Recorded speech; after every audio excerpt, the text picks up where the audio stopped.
jumps this year, and was this in your goals for the season to climb this high?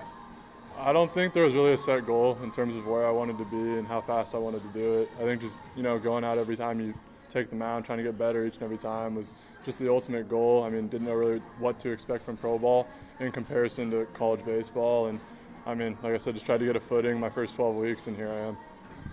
Tell us a little about, describe your changeup in your own words. Why is it such a devastating pitch?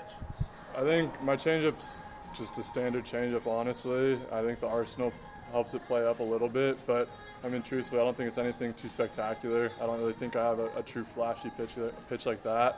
So I think it's just execution and setting it up at the right time. I mean, it doesn't matter how good your stuff is. If you don't set it up at the end of the day, you're not going to find success. So I think ultimately it's just using the whole arsenal and using one pitch to help another at the end of the day.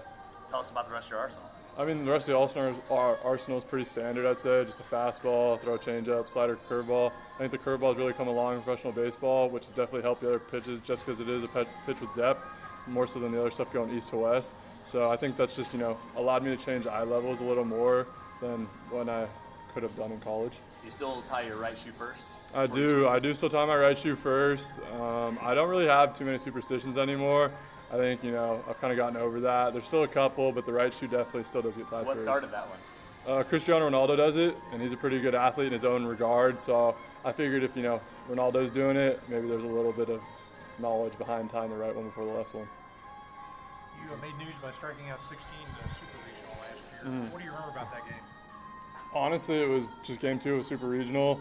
We were down 1-0, so we needed to win in order to play. I think it was Monday. So I was just like, not going to be the guy to end the season, at least not in Stanford, at home, the crowd and stuff like that. You didn't want the season to end, so at the end of the day, I was going out there to try and give the team a chance to win, and we won game 2, and we found a way to win game 3. Still couldn't find a couple wins in Omaha, but this group right now, they'll get it done next year for sure. Your durability seems to be a real mainstay for you. Talk about going up to the mound with that mindset. Yeah, I think the durability aspect is kind of taken care of off the field. It's the stuff that most people don't get to see. You got to take care of your body in terms of sleep, recovery, eating, nutrition, as well as lifting and just doing what you should to get ready for your next start, and always staying on track in terms of your program and what you've done throughout the week in order to make the start each and every week, whether that be 5-day rest, 6-day rest, whatever it might be.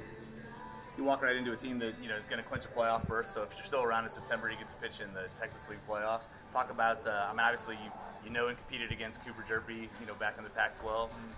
Just the group of guys that you're getting to know for the first time. Yeah, so I've played with Nate Church for actually probably the longest of the group. I think our first travel ball tournament was 9 or 10 years old, so I've known Churchy for a long time.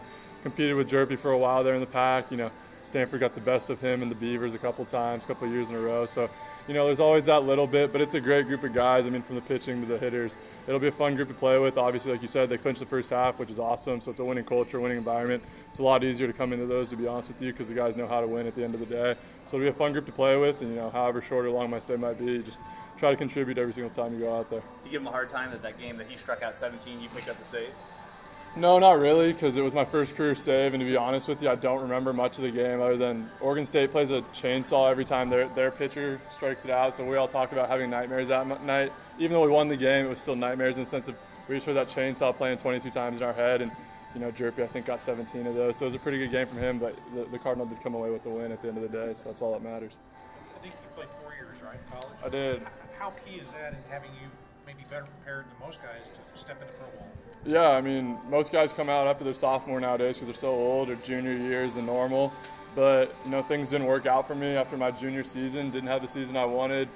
The offers weren't what I had wanted in terms of turning down my senior season to go back to Stanford, to go back to that group of players and coaches. And ultimately, I think it allowed me to grow more so off the field than anything, just as a human being in terms of getting your routines down and stuff like that, but also just like knowing the person I need to be once I'm out of these gates, out of the facility. You go back to being just a normal human being at the end of the day, and I think that's the biggest thing, where you're able to kind of flip that switch and just go back to being normal. Because obviously we're here a lot, we work 8-10 hour days, so that's a lot of your time and energy invested. So as soon as it's gone for me now, I'm just a normal human being at the end of the day. What's going to be most important for you to have success now here in the Texas League?